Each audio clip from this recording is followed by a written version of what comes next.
New Thought Media Network.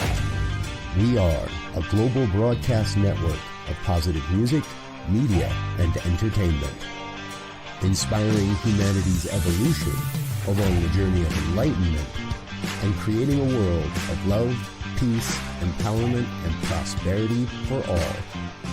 New Thought Media Network. Positively inspiring.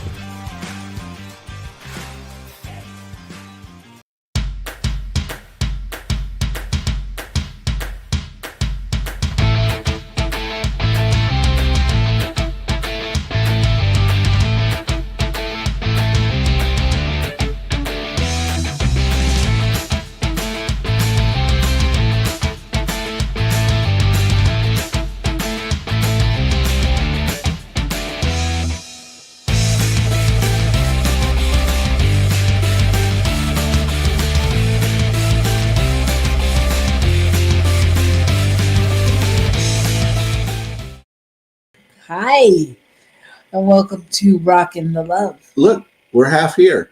Wait, we're not here at all. And yet, we are here. Here we are. That was brought to you by our producer, the great Houdini, the spirit of Houdini. Anyway, here we are. I'm Robyn. And I'm Gil. And this is Rockin the Love, which we bring to you almost every Wednesday.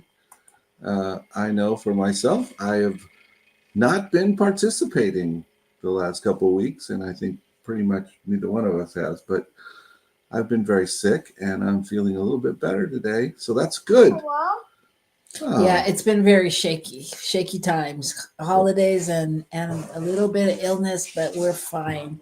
Thank you for those of you that reached out and texted or called. I really appreciate it. And we're good. And he's on the mend. I'm on the mend. Ain't no stopping us now. Uh-huh. All right. So we just want to welcome you to our show. And for those of you who haven't been here before, this is a show about relationships. It's yes. about the joy of relationship. It's about the concept that we are in relationships everywhere. Starting with ourselves, with our spiritual whatever, with our parents and spouses and kids and friends and coworkers and well anyway. And depending on your belief, generations of life. Yeah. So anyway, so welcome back or welcome for the first time. We're just glad you're here. And as you can see, when I said on the mend, that means he's still in process. So thank you. So this is a place where we like to explore all different kinds of things, stories, and really just being able to live more fully into the potential of who we are. And so today's episode asks a profound question. How do we change our experiential reality? Oh my gosh. So often the experiences we've lived don't even register in our awareness, and they slip, beneath the surface into the cracks, and they shape our choices and our perceptions without us even realizing it. So that's what we're going to delve into today. What if we could change or bring those hidden layers into the light? Yes, I think we'll probably touch on questions like, do you have to actually bring the thing into the light exactly? Do you have to know what it is? Do you have to just recognize what the belief is that you've created from it? All that kind of good stuff. We'll see where it goes. Right. So that's what we're going to explore. We're going to explore awareness and neuroscience and intentional practice and see what we can rewrite and uncover. That's what we're doing today. So, so stay tuned for that. But before we do that, we just want to welcome John out there. Greetings. Thank you for joining us. And it's time for the good news or a week. See, I'm not all here yet. Our week What's happened? What's going on?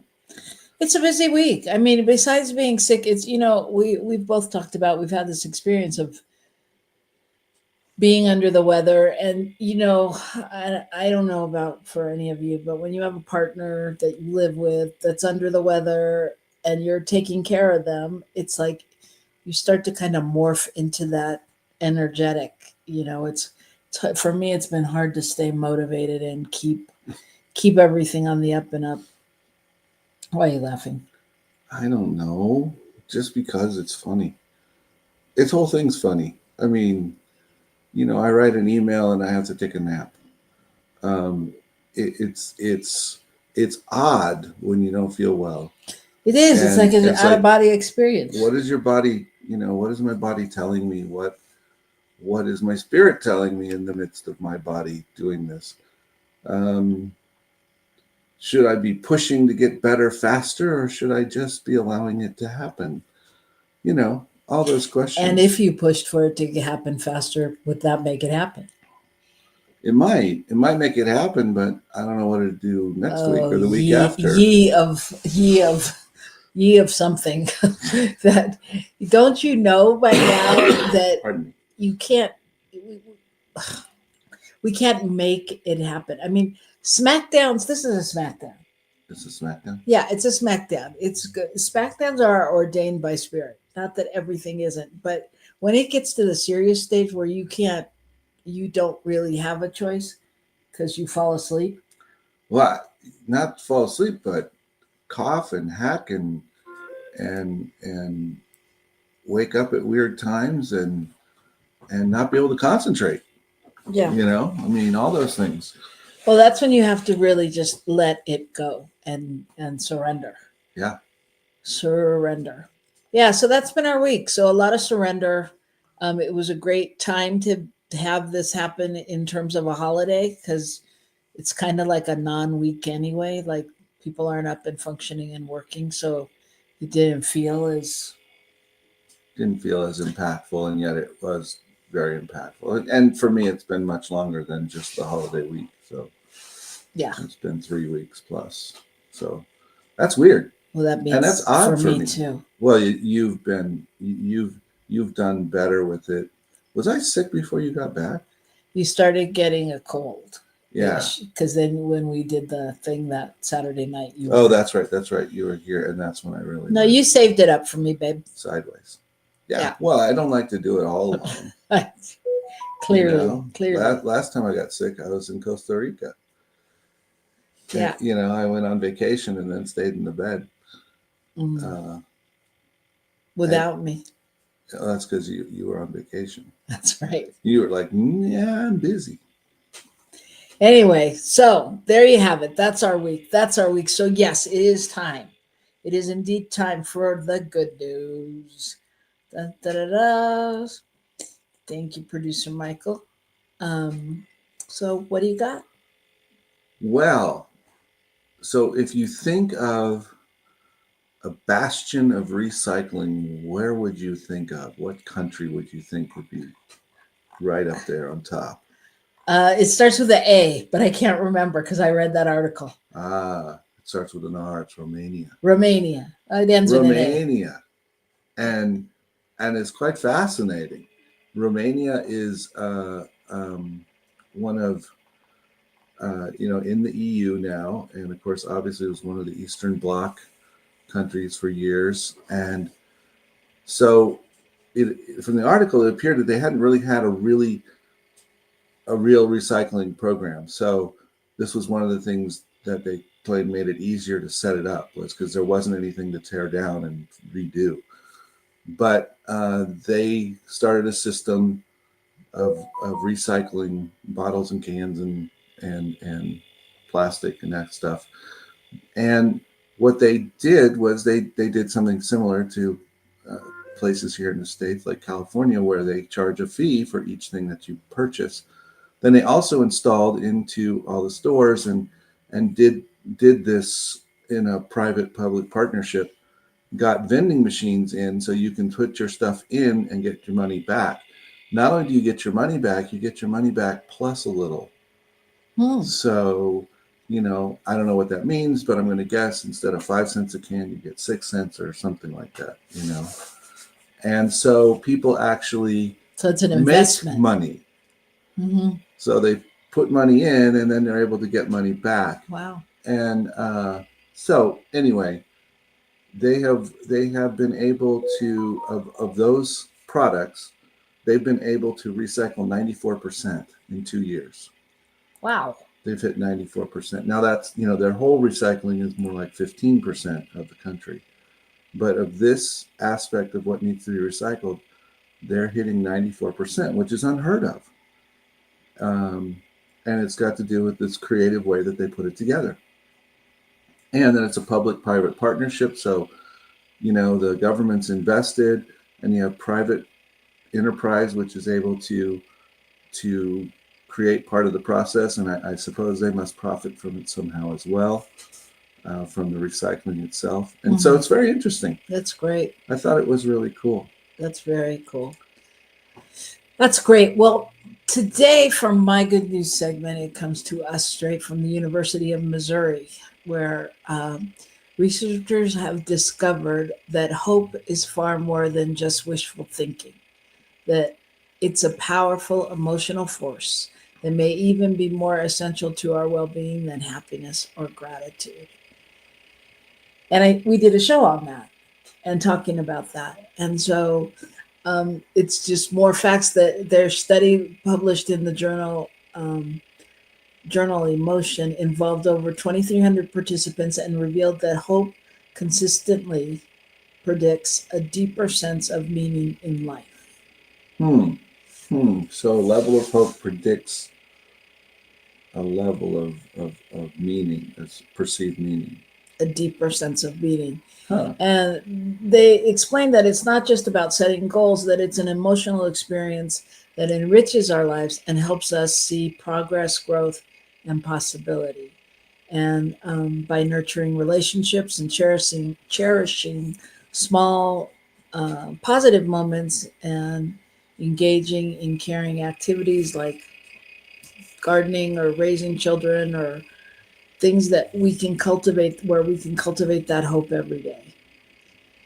And in tough times, hope reminds us that change is always possible, which I think we may be holding on to in some form, sense or form now in our world. So the research just shows that hope isn't a rare thing, that it's really available to all of us, and not only available, but essential, and that it's a key life to really making life meaningful. I think hope is sort of that idea that we see possibility.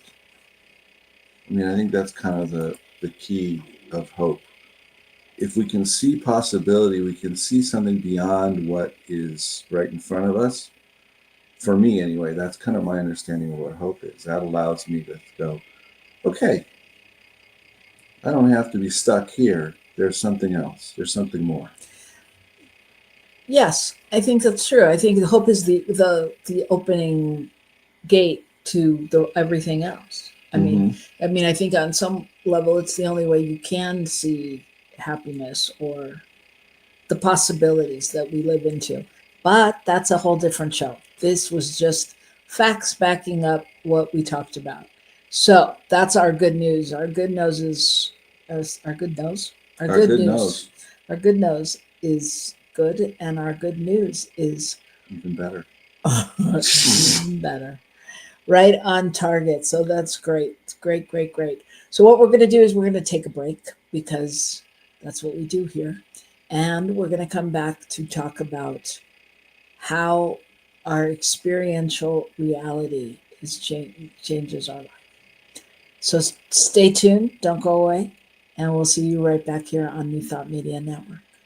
Please help us say thank you to our organizational sponsors, including the Hefferland Foundation, Affiliated New Thought Network, International New Thought Alliance, Science of Mind Archives and Library Foundation, Center for Spiritual Living Denver, Center for Spiritual Living Midtown, New Thought Philadelphia, Planned Happiness Institute, Summit Center for Spiritual Living, One Heart Retreats, Center for Spiritual Living on the Lake, Unity Kitchener, Unity Spiritual Center, Ottawa, Om Center for Spiritual Living, Satya Center, Begin Within Ministries, Center for Spiritual Living, North Jersey, Unity of Savannah, and the Center for Spiritual Living, Seattle,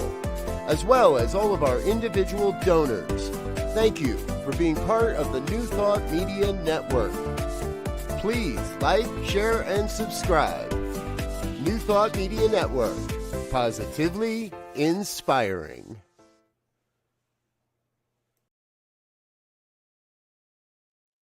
Well, hi there on this giving week of the holiday season. Hi, I am Reverend Michael Mangus. I am one of the staff ministers here at Your New Thought Media Network. And I just want to remind you on this giving week is that you can give to New Thought Media Network.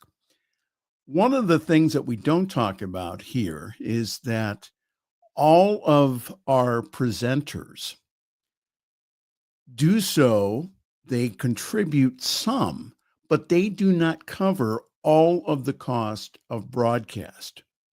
That comes from you. We want to be able, again, to take this positive message of New Thought around the world, and you make it possible with your donation. So consider a holiday donation to ntmedia.org/donate. Just go on our homepage and then hit the donate button. You can give a very generous one-time gift, or you can go ahead and do like I do and many of our show hosts, and that is give on a monthly basis. Sustaining gifts really help us, again, to set budgets, pay the bills, and also gives us funding to allow other hosts to be on New Thought Media Network. So if you could, again, go to ntmedia.org/donate. And thank you very much and happy holy days.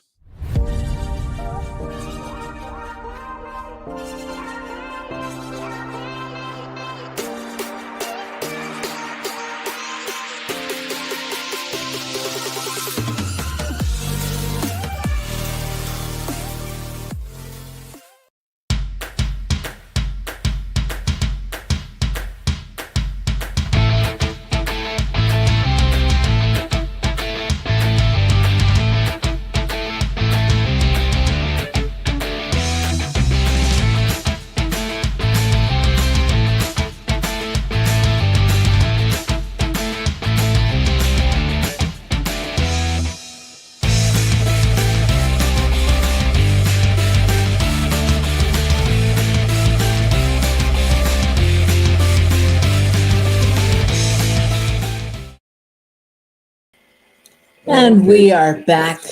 We are back. So thank you so much for coming back. And I invite you to do the same. So how do we consciously, that's not the topic. What did I say it was? How do we deal with our hidden lived experiences, hidden lived experience reality? experience reality. Yeah. How do we change our experiential reality? Look, it's right there on the board.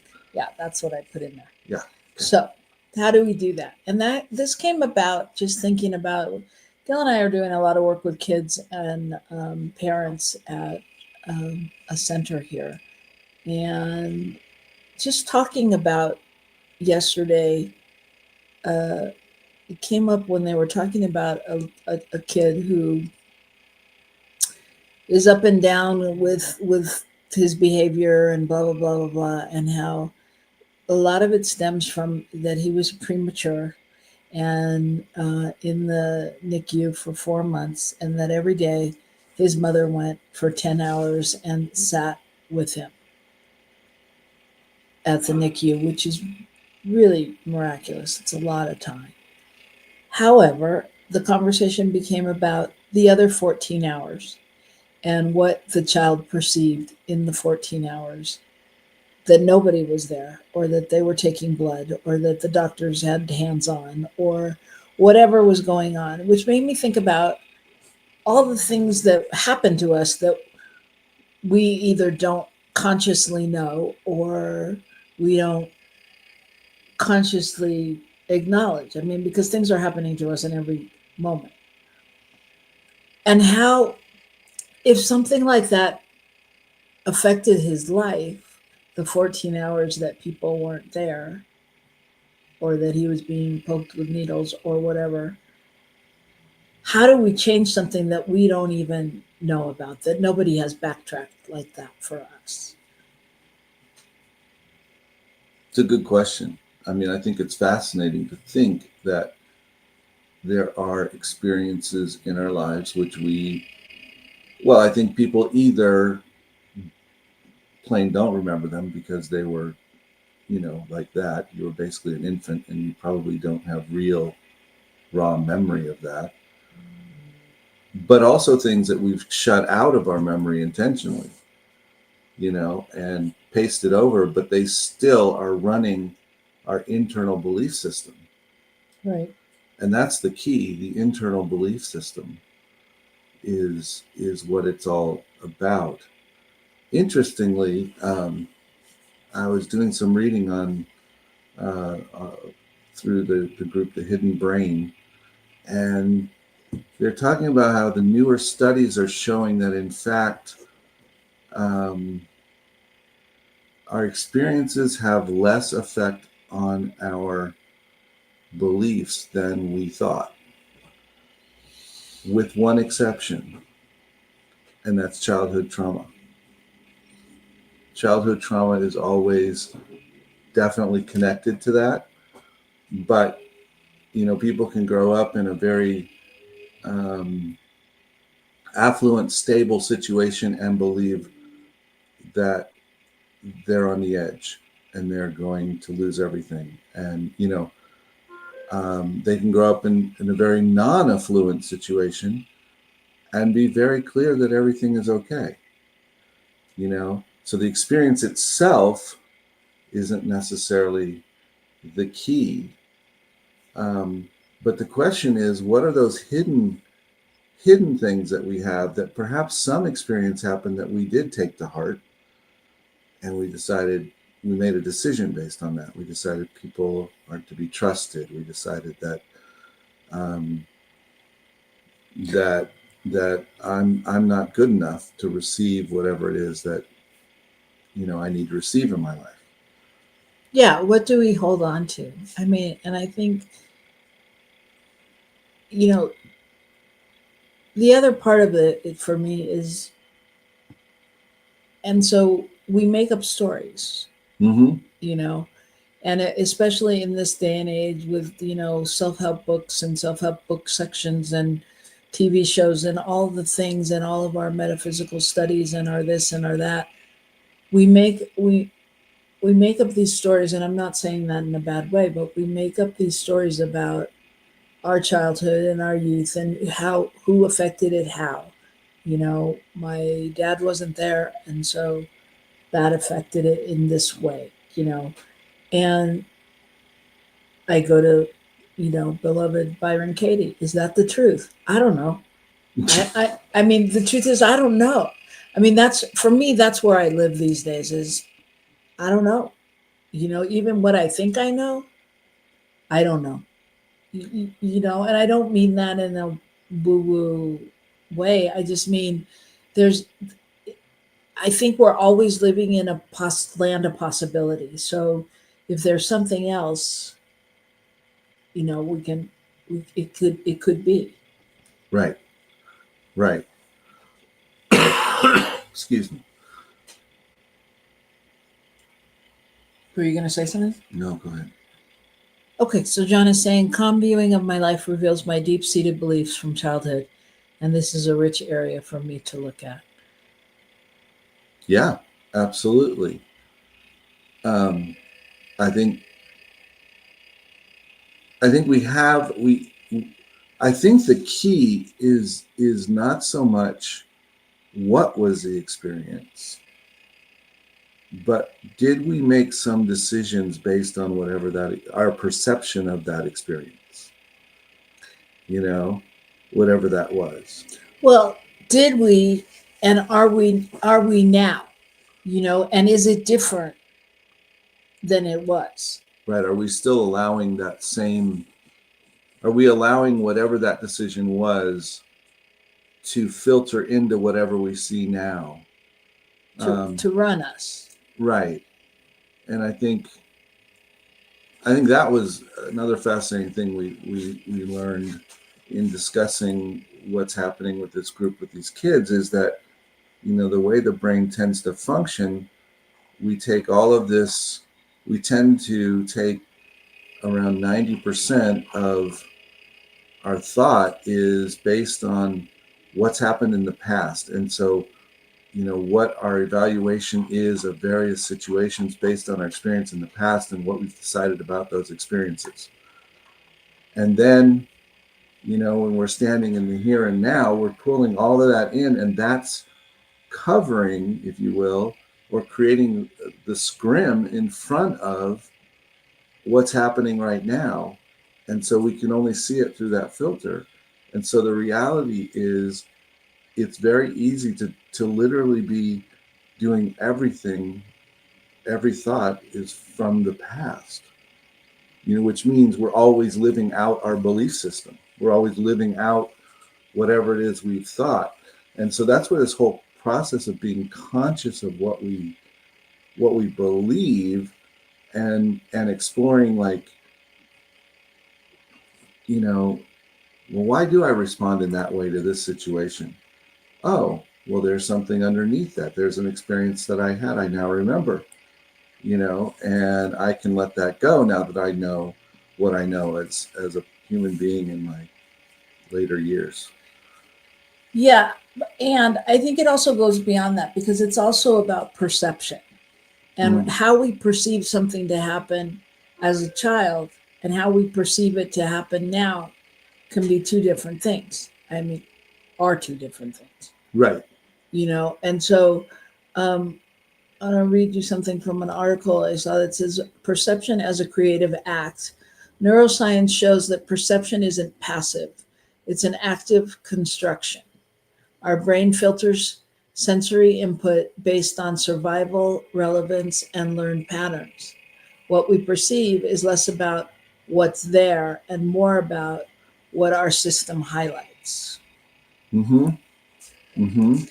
And I mean, I heard a comedian the other day that said, actually, kids are ignorant. And that's true in the sense that they don't have experience, they don't have the breadth of understanding, they don't have the education. So, kids say the darndest things. Well, it's in part because they're coming from this view of the world that has a very limited understanding. And so I think the more stuff that we have, that we drag along with us from decisions we made from a perspective of a child, the more we have to work on. Well, yeah, and a child is unfiltered. I mean, there's nothing wrong. It's not that the child did anything wrong, but their understanding of a situation may be, they may make a global decision based on a very individual situation. Mm-hmm. Well, and much like all of us, we make decisions based on the amount of information we have, whether that's limited or, That's true. And we continue to do it. Right. Which is the whole thing about making up stories, is that we fill in the blanks with whatever we think. Yeah. John says, when I get very calm and still, I can feel the sense internally my filters. Feel and sense internally my filters. So part of it's allowing oneself to become aware, allowing oneself to just be and go, what am I seeing? Through what am I looking? What lens am I utilizing? Um, why does it trigger me when this happens? Why do I get so frustrated when that happens? Why am I convinced that, if the boss wants to talk to me, I must have done something wrong? I mean, Right. Why is right? that the first response? Why? Yeah. Well, it's interesting because just even listening to that, it makes me think about the four agreements, which we are discussing on Girls Behaving Metaphysically Thursdays at 4 o'clock Mountain Time. And we've done the first and the second agreement. And the second agreement is don't take anything personally. Mm. And what really struck me about this, I have read this book I don't know how many times, and what struck me this time is really about don't take anything personally. That's my favorite agreement. But don't take anything personally, the good or the bad. Because I was like, wait a minute, not the good either. But what about the good? I like the good. Like when somebody goes, wow, you are so fabulous. Well, that's right, I am. But it's still about their perception of what's going on for them. And so what don't take anything personally just clicked in my mind thinking about what if we could really do that with our childhood.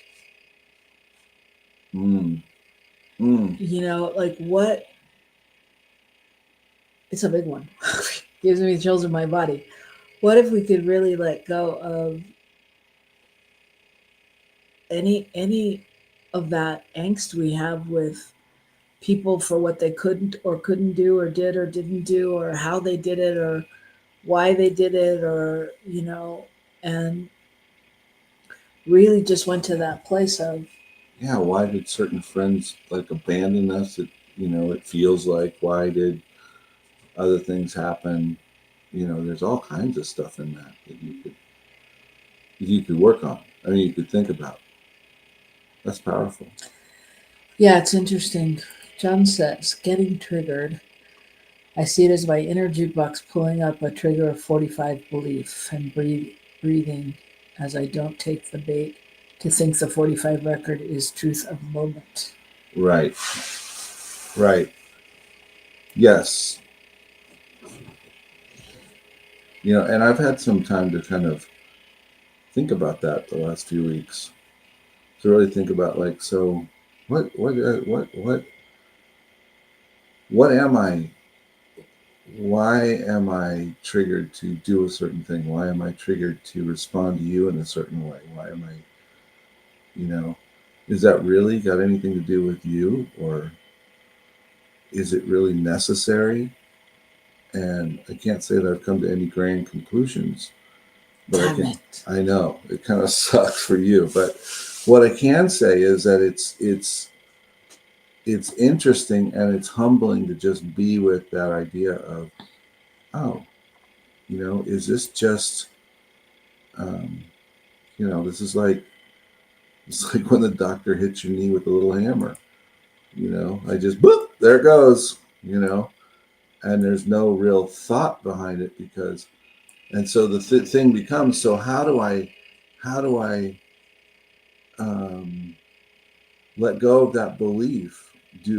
How do I let go of whatever that thought is that shows up when certain things happen in my life, or when I perceive certain things to happen? That's another thing. I think half the time, at least, we are simply perceiving some kind of threat or concern or whatever it is in our lives when there isn't one, because like you say, it's not personal. It's not really even a thing, but we create a thing out of it. We do that.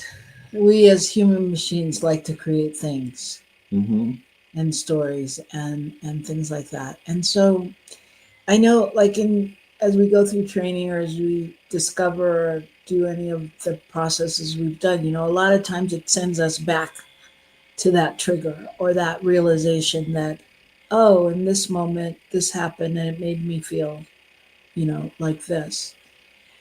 And so I guess my curiosity really became about what about the moments we can't identify? because Mm. I think there's so many moments that have shaped our lives. Like I can make it up, but like even the moments in class where I raised my hand, but they always called on somebody else, or those kind of things that I don't really think about, but did it affect me? I'm sure it did. Hmm. I'm not seen. I'm not seeing, Yeah. or whatever. But like, what about those moments that we don't know? The moments in the hospital when we were born, or the moments in the crib when we cried too long and nobody came, or and geez, that's the recommendation now, right? You let your baby cry. So what is that? You let your baby cry, so that they don't think you're going to run in there every time they're crying. But what does that really do? Right. What does that teach them?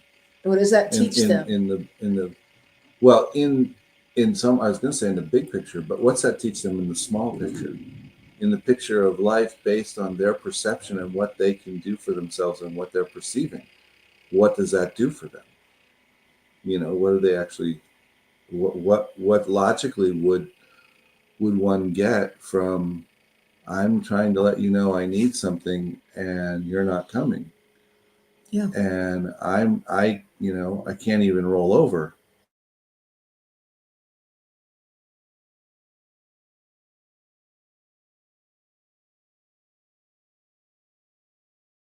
Which speaks to the fact that there probably really isn't a them. What does it do for them? It's probably all individual, right? Right. Because for somebody, it's not going to mean anything, and for someone else, it's going to mean they were abandoned. So the question, I think, becomes, do we have to find those things to be able to work with them? Yeah. Yeah, you think so? No, that's the question. Oh, that's the question. Okay, thank you. I'm acknowledging your brilliance. That is the question. I won't take it personally. So, yeah, I think that's the question. Do we really have to find those things, or do we have to? Is it really more about acknowledging whatever the resulting belief is of those hidden situations? Yeah, it's a really good question, and I think like it's a really good exploration. And is there a one size fits all kind of answer? I think can we come to this place and be where we are and know that we've gotten here via our ancestors and our parents and our siblings and our experiences and all of that, and just allow that to be what it is, just allow it to be a thing, and then I don't know, like, how do you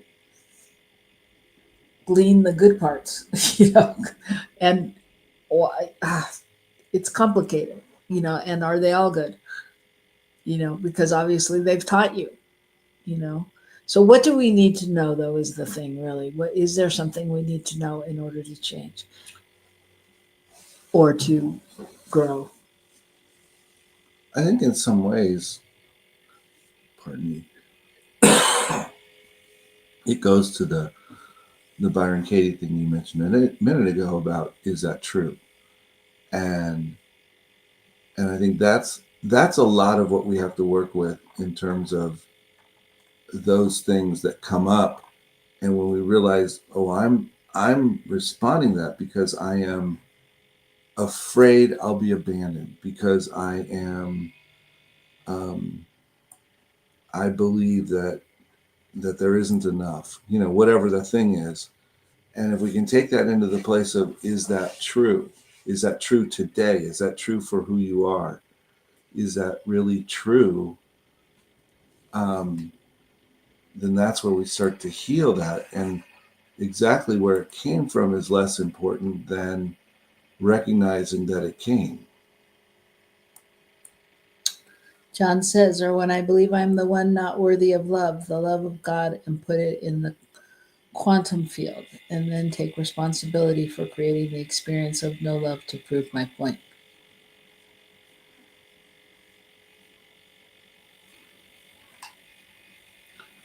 So it's easy to believe that we're the one not worthy of love, and then that can set us in a spiral of all kinds of thoughts, right? Like, they're not treating me well because I already believe I'm not worthy of being treated well. Those people are taking advantage of me because I believe I'm not worthy of actually being loved. Right. And so we can end up creating a situation where we're blaming outside. And I think John's saying that when you turn that around and realize that it's really about my acknowledging that the love that I need already exists right where I am, then that changes it. Right. And I think that our producer speaks to that point by saying what has helped him in developing an observer is developing an observer self that catches me before I react. And I think that is key in some ways, because if you can go to that observer place, for me, this is for me, for anybody else, then I'm able to remember that it's not real anyway on some level, and that I'm making it up, and before that, which when I start to do that, that's when I react, and I react from that place of defense or whatever emotion is happening. Yeah, I think that's super powerful. All of that you all have said. Mm-hmm. And I think for me, my big learning has been, and continues to be, to allow that observer to see what's going on and to be with whatever's happening, and not reacting, but determining a path of action, based on something that's, that I've at least worked through the filters and seen which ones I can throw out or which ones I need to add in to this situation. And I don't have to just have the gut reaction filter of whatever that was. Does that make sense? So I can sit and be with it and look at it and really let it, so It makes sense, but I here's where I feel like you get tripped up there, and I'm sure this happens for many people. So I'm not judging it. I'm just calling you out on it. Is it when you say that's where you start to, what did you say? Think whatever. Well, yeah. Would, look at the filters and see what's there, and yeah, and and sometimes you get stuck in like that logic, and that reality of trying to figure it out. And I'm not sure. I'm not sure you can. Sometimes it might be more expedient to just, for instance, say, I'm not going to take it personally and release that, and then act. You know what I mean? Yeah. Rather than trying to figure out which part is true, which part isn't, which part is, but that I'm just simply going to, and I think maybe that's the beauty of something like the Four Agreements, is that you have these very simple places to step into, which allow you to step outside of whatever all the belief patterns are. Mm-hmm. And make a decision, make an action from there. Because I think that the minute you start to think, like, if we take it personally or whatever, we start to think, oh, that's right, I'm such a screw up, I never do this right, this never happens, they're going to think that I blah blah blah blah blah, and you start to go down that path. And the truth is, as we seek to grow it's really more about identifying what is, which is why I say to you a lot of the time, don't say you're sorry. There's nothing to be sorry about, because that's a whole conversation in your head. Mm-hmm. That's a whole conversation in your head. Mm-hmm. And I mean, even if you say, oh, I know how, I empathize with how you feel, or that always makes me feel blah blah or whatever, but there's no reason to be sorry, because that's part of the perpetuation of the story of what we're not. Well, at some level, that's the woe is me story. Yeah. I'm sorry, I'm not feeling well, I'm not doing these things. When really, really, it is what it is. And thank you for being understanding. Right. You Right. know? Right. And I would like to be able to do more, and I just can't. Yeah, that's what we should do. That show. Excuse me. We should do the show about what's that old saying about I love you means saying I'm sorry, or I'm sorry means Yeah, or doesn't have to mean I'm sorry, whatever. Anyway, about being sorry. So yeah. So how do we let go of those things that we don't know, that we can't see? And I think the answer, I think one of the answers anyway, is we don't have to see them. We feel them. We feel that fear. We feel that feeling inferior, or not being seen, or not being heard, or not doing it right. Those are things we feel. Do I have to know that it's because, whatever, my mother didn't hold me long enough, or, right. I don't. For me, this is just for me, and off the top of my head now, do not quote it as medical fact, but I have to be able to, on some level, identify that those feelings or those experiences are not the truth of spirit, or who I am, or what I want in my life, and act from there to create the reality that I want to feel, to know that if our relationship isn't nurturing me, then I need to know, how do I call it in more love? And not, I don't need to know how. I need to declare that, or want that, or admit to that. Right. You hit on something there about, this relationship isn't nurturing me, this idea that whatever it is isn't providing me with what I need. And I realize that there's some truth to that in certain relationships. But a lot of the time I think it's about these beliefs and expectations that we have that come from old beliefs about what's required, what it means if someone really is nurturing me. What does that mean? Well, what is that? Can someone really nurture me? I need to be fully nurtured in myself before and I think that's a really interesting point. Yeah, so we're really talking about the experience and the neuroscience of reality. We're really talking about Yeah. um, I'm gonna see what's under there. Nothing new. just okay. Gil's trying to see the comments. Yeah, there is something new. We will get to it in a second. Okay. The neuroscience of reality, and that the research shows that the brain doesn't just mirror it sculpts it, that we create it, that our sensory inputs are noisy and messy, and incomplete, and the brain fills in the gaps.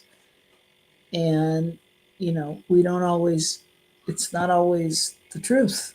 Well, we were talking, about an example of a kid who in whose parent made an effort to really acknowledge the positive things that they did.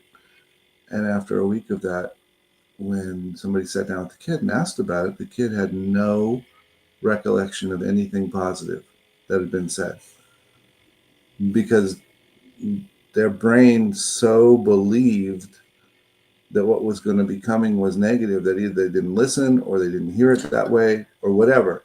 And what it made me think of was, the radical example of when someone's driving down the freeway and crashes into the airplane that landed on the freeway because they didn't see it, because their brain just could not make sense of this based on what it had already decided, what we've already decided about what's true and what works in the world.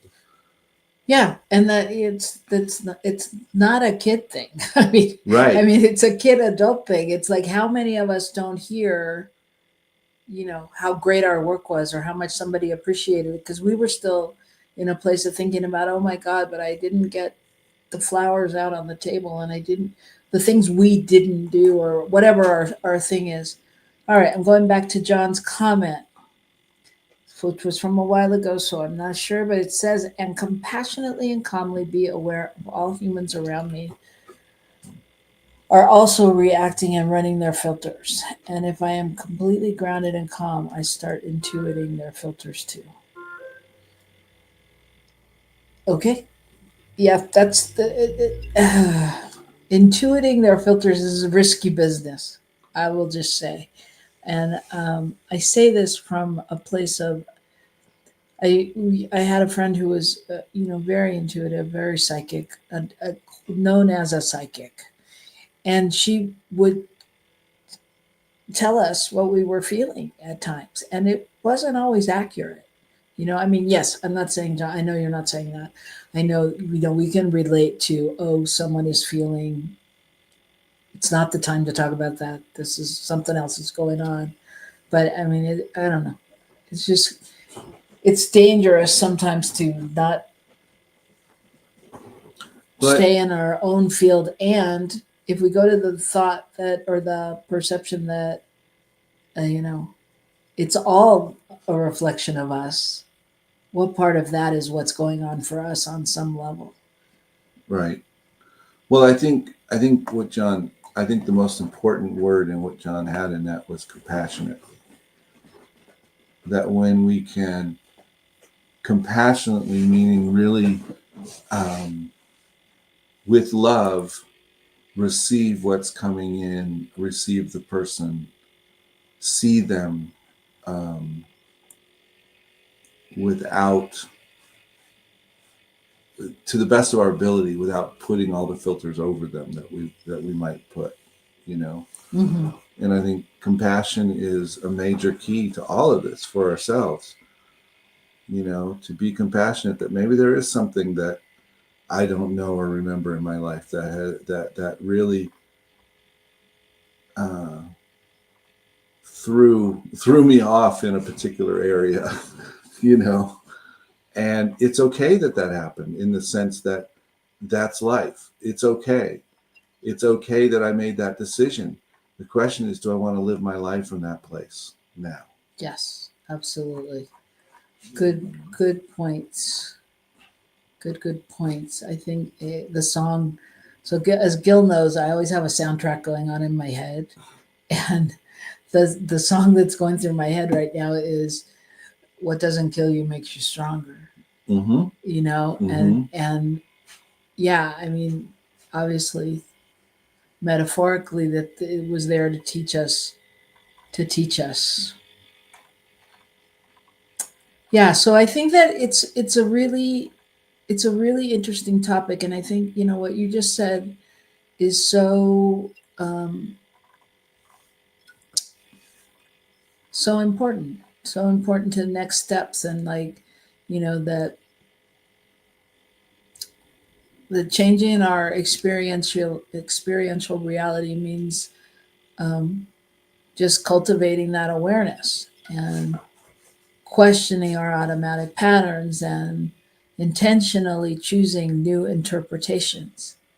Because what I was mad at my dad for when I was 12, and when I look back on it now, I may be able to find some different nuances in that. And, you know, just knowing that, neuroscience, and therapy and mindfulness and practices all converge on the idea that reality isn't fixed, it's fluid, and we have the power to change it and to do new things, and to create new outcomes. So so that is the challenge for this week. I would say it's really just about taking a moment to be with your thoughts, and with if situations come up or memories come up or old things, to really pause, to hit the pause button, and to be able to reevaluate in a new way, and take that breath. I think the key is just awareness, and I think awareness and compassion are the two key things. And like you said, when I whatever my thing was at 12 with my dad, when I look at it now, what does that look like? And it's got to do with increasing our compassion and our ability to see the bigger picture, and also to then move into the other, don't take it personally. Whatever these experiences are, everyone in them is doing the best they can at the time. Yeah. And sometimes it appears like they ain't doing so good, but that's my opinion. Right. That's all it is. All right. So as we wrap up this episode, we just want to thank you all for participating, especially John, who was very vocal. Thank you, John. That was good fun. to have you here. We haven't seen you in a while. And for all of you quiet ones out there holding the space, we're just grateful for you as well. And just remember that reality isn't something that just happens to us. It's something that we actively create. And so just the challenge is to tune into that awareness, and questioning the old patterns and embracing new perspectives, and knowing that we can transform the way we live and the way we love and connect. And it's not about escaping the past, but reclaiming the present and opening the space for the future. So thanks for joining us on Rockin the Love. And we're gonna put that on a postcard. We will put that on a postcard. And Robyn writes Olmstead. Very cool. And actually, I'm going to leave you with a quote by an actress that we've been watching lately. And the quote is, "Sometimes it's the smallest decisions that can change your life forever." And that's by Carrie Russell. And so I just invite you to look at maybe where you can make those small tweaks in your story and see if it doesn't have a big impact. So you know what to do, everybody. Love is the most important thing happening right now. If you can love with a donation to New Thought Media Network, fantastic. If you can love with supporting other viable causes in the world, that's fantastic as well. But love where your heart is fed, and know that our heart is fed as we give to you. So rock the love with us, everybody, and we'll see you next week. Bye. Rock on.